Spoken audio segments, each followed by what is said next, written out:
배움에 있어서 이 비하고 동몽, 동몽과 아주 절묘한 깊은 가르침인 것 같습니다.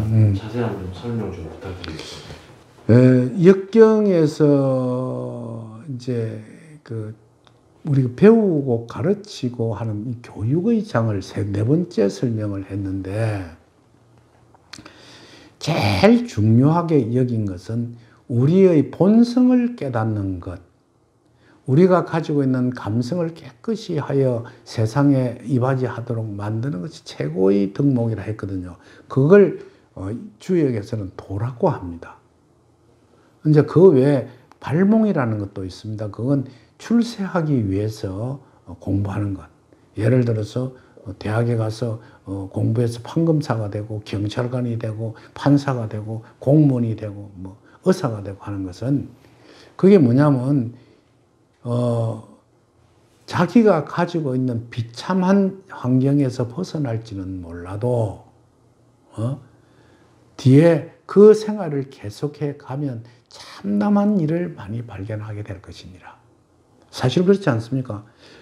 나는 검사인데 하고 어깨에 힘을 주고 했지만 뒤에 가서 자기 자신을 돌아다 볼 때는 엄청스러운 잘못한 점도 있고 뒤에 오히려 불행한 사태를 발휘하는 것도 있습니다. 그래서 몽에는 뭐 여러 경몽도 있고 동몽도 있고 다음에 발몽이라는 것도 있고 포몽도 있고 여러 종류가 있는데 제일 중요한 것이 동몽이거든요. 그럼 동몽은 어떻게 깨달아야 하느냐 이러면, 조용히 공부를 하는 가운데 내가 무엇인가 어떤 도의 길을 내가 스스로 찾아서 깨닫는 것이 아니라 열심히 자기 수행을 해 나가다 보면 비하고 동몽구하라 했거든요. 자연이 내게 다가와서 나를 일깨워 줄 것이니라 이랬습니다. 그래서 우리 옛날에 성객들이나 이런 사람 보면 저 스님은 한 소식 들었어 하거든요. 한 소식을 들었다는 것은 자기가 깨달았다는 것이 아니라 누군가 와서 그 소식을 전해준 걸 뜻합니다. 그 전해주는 것이 제가 생각할 때는 이 세상의 아주 장엄한 자연이라고 생각하거든요. 그 자연이란 과연 어디 있느냐 이러면 산중 속에 있는 것이 아니라 우리 삶 속에 있는 것입니다. 그래서 주역 속에는 이런 것이 있습니다. 산중에 가서 면벽심련하고 나는 도를 깨쳤다고 소리 지른 것은 그건 도가 아니다. 도는 어디에 있느냐 하면 우리의 삶 속에 있다. 돈을 잘 벌어서 행복하게 사는 사람도 그것도 일종의 도인이요. 공부를 잘해서 어떤 경지에 오르는 것도 그 사람은 도인입니다.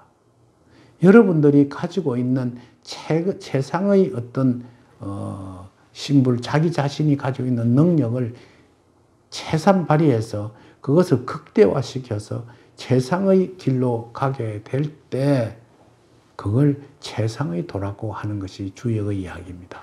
그래서 저는 우리가 내가 같이 연구하고 있는 연구원들에게, 제 제자들에게 이야기하는 것은 절대로 실패하지 마라. 실패했다고 하면 그건 주역을 잘못 배운 것이다. 그러니까 그럼 실패를 무슨 실패를, 제일 중요한 경제적인 실패를 하지 말아라. 최소한 내 자신이 살아가는 길을 정확하게 찾아서 나의 길을 갈 수 있을 정도로 내가 임해야 하는 사람이 바로 도를 득한 사람이다라고 설명을 합니다.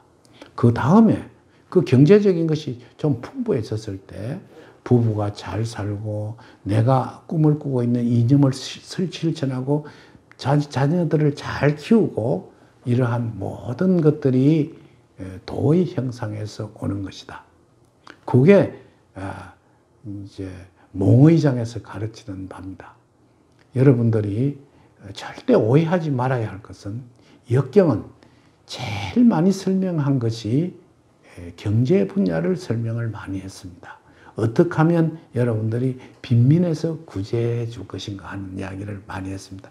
물론 안에 정치, 부부관계 이야기, 교육에 관한 것 온갖 것이 다 들어 있습니다. 그러나 그 중에서도 참으로 많은 부분을 활용해서 해놓은 것이 우리가 돈 벌고 넉넉하게 사는 그 길을 어떻게 찾아갈 것인가를 가르쳐 준 것이 역경이라 할 수 있으니 여러분들은 그걸 잘 숙지하셔서 삶을 비옥하게 하는데 도움이 되도록 주역을 공부해 주시길 바랍니다.